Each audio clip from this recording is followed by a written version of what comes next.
Bien amigos, continuamos con ustedes, vamos a la tercera parte de nuestro programa del día de hoy. Ahora queremos tratarle un tema que muchos de ustedes ya tendrán conocimiento del mismo. Se trata de una nota de prensa del Banco Central en la cual este organismo dice que el equipo económico del gobierno presentó la carta de intención correspondiente a las quinta y sexta revisiones del acuerdo stand-by con el Fondo Monetario Internacional, la cual sería conocida por parte del directorio de ese organismo el día 15 de julio, o sea, en los próximos días.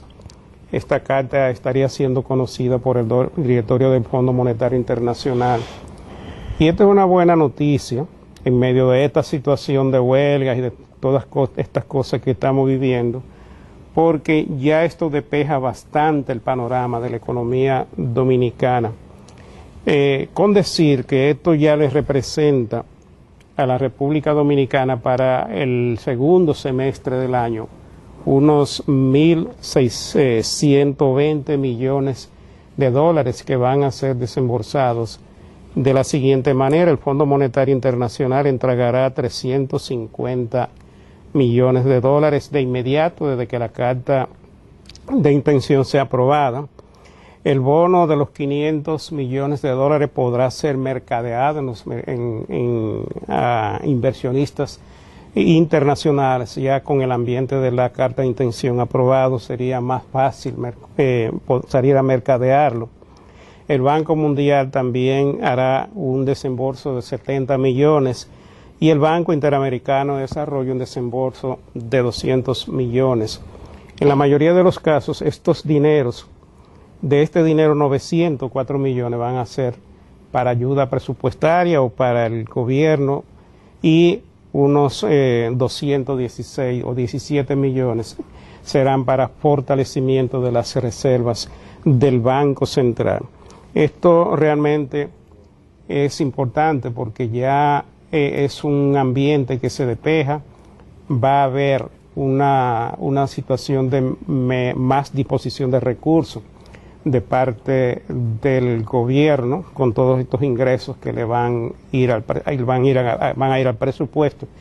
Y también el hecho de que se vayan a fortalecer las reservas del Banco Central, esto es una buena noticia porque pone al Banco Central en mejores condiciones para poder manejar cualquier movimiento alcista en la tasa de cambio, poder aplicar los instrumentos de la política monetaria para garantizar la estabilidad de precios. Sí, la verdad que una buena noticia, Luis, porque como tú bien señalas, para la estabilidad relativa de la tasa de cambio y de la macroeconomía en sentido general, esa afluencia de dólares que estaban ya previstos, incluido en el presupuesto y en las proyecciones de la balanza de pagos, pues eran necesarias, indispensables para este cierre del 2011 conforme a lo proyectado, donde vamos a tener un crecimiento de la economía un poco más moderado que el año pasado, cónsono con el entorno internacional adverso que prevalece y donde tendremos como quiera una inflación de un dígito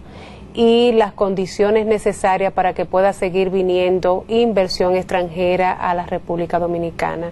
De manera yo pienso que esto es un paso de avance donde ya el gobierno en el segundo semestre va a hacer importantes ajustes para seguir consolidando la parte fiscal y la política monetaria seguirá jugando su rol un poco más neutral para mantener la reducción de las presiones inflacionarias que vienen por el incremento de los precios del petróleo y de los alimentos, que es un elemento exógeno. O sea que pensamos que es algo muy positivo para los agentes de la economía dominicana. Miren, para yo caer en el mismo tema de Luis y de doña Rosana, en el sentido de la efectividad de la política económica de este país, yo voy a narrarle a ustedes lo que me contó un amigo hoy, que estuvo un mes completo. Él quiso darse como vivir esa experiencia de conocer países centroamericanos que él no había conocido.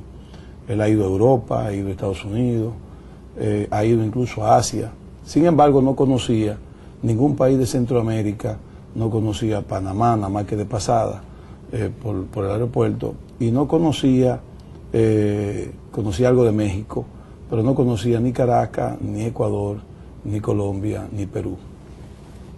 Y él anduvo durante un mes, no voy a mencionar en cuáles países vio más precariedad que en otros, pero él dice que cuando él llegó al país de nuevo, después de un mes de vivir esas experiencias en esas ciudades centroamericanas y diríamos que de suramericana, él dice, pero Dios, qué país más lindo yo tengo.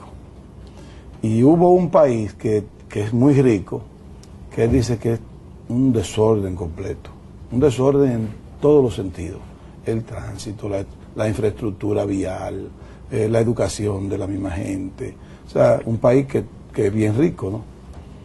Entonces yo le digo todo esto porque nosotros nos quejamos mucho de este país. En los últimos 10, 20 años, yo he escuchado muchas veces a los dominicanos quejarse. En los últimos 3 años lo he escuchado quejarse muchísimo también. Pero miren, amigos del gobierno, miren, amigos del pueblo, yo creo que nosotros lo que tenemos que agarrar es totalmente una conciencia. Ustedes, los del gobierno, que son los que están dirigiendo las cosas públicas, comenzar a dar esa impresión de austeridad, de responsabilidad ante el pueblo. Y ustedes, amigos compueblanos, deben entender que si ustedes buscan lo que tienen acceso a Google y al Internet, busquen la situación económica de cada país y compárenla con el suyo.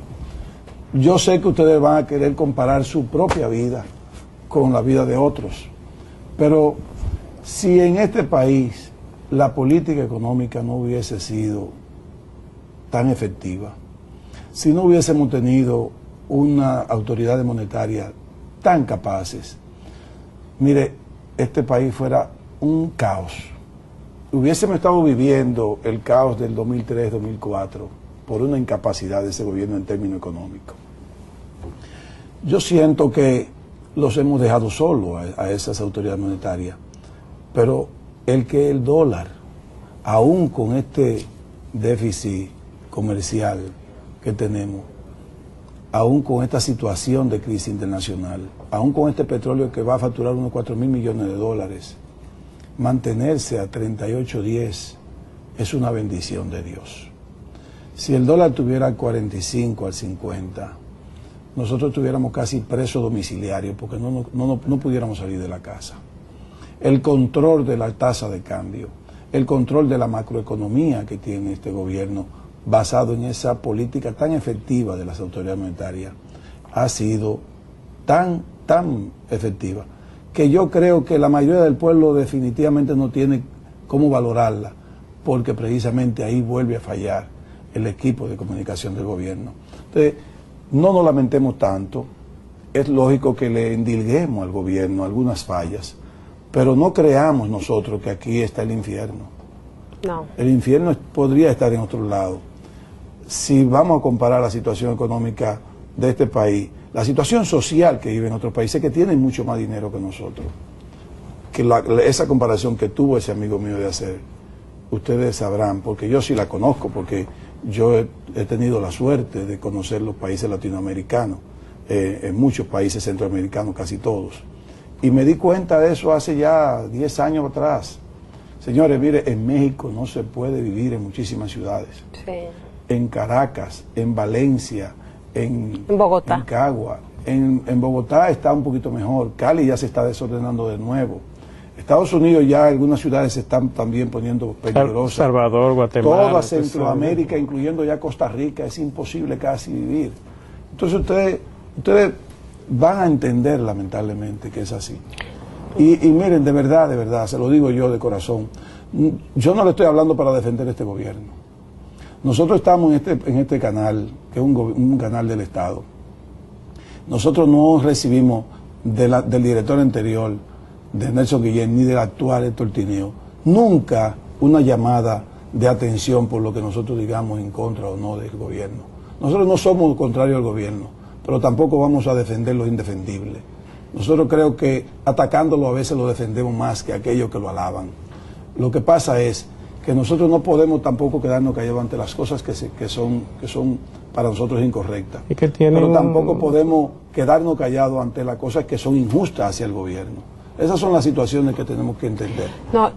Nos podrán calificarnos de gobiernistas, lamentablemente, que lo hagan, pero a nosotros no recibimos un centavo del gobierno central. Nunca hemos recibido un centavo, nunca hemos recibido una llamada, ni siquiera para felicitarnos por el programa. Y así se lo agradecemos, no importa. No, y un mensajito antes de este cierre de este segmento, que ya vamos a una pausa, y es que tenemos que derrotar el pesimismo, señora. Hay que ver el vaso medio lleno.